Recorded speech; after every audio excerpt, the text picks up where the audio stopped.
Roscou? Tá vindo? Ai, caramba. Eu vinha puxando e você fazendo assim, ó, levando de novo.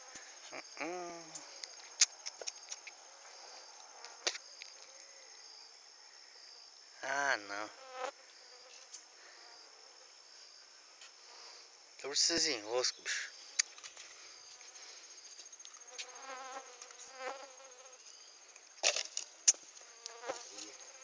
Será que deixa eu ver o negócio?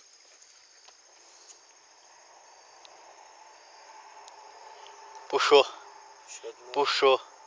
É roscado. Sorte, quem sabe ele leva um tanto, depois desenroça. Sorte um tanto de linha. Sorte e deixa. Mas puxou.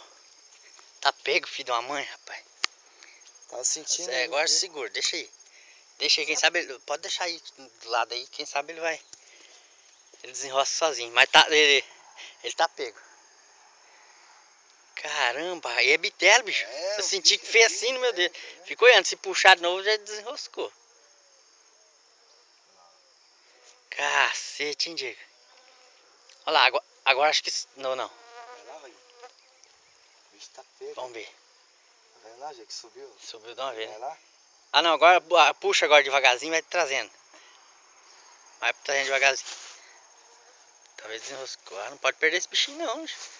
Vai puxando devagar. Soltou? Parece que sim. Agora vem. Uhul! Vai lá, Diego.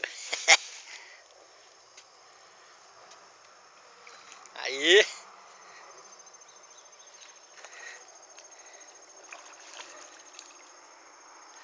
Aí sim, mas já dá, viu? Oxe, aí sim, moça. Segura. E, ó, o bichão é bonitinho, né? Tirar o bicho. Ah, o Vaguinho é pescador, né? Você viu, você ia arrebentar já, né? Tá.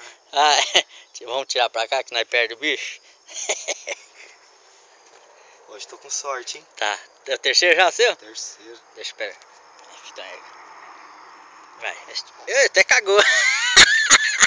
Aqui você caga, meu filho. Aqui você não vai pro rio, não. Aê, velho.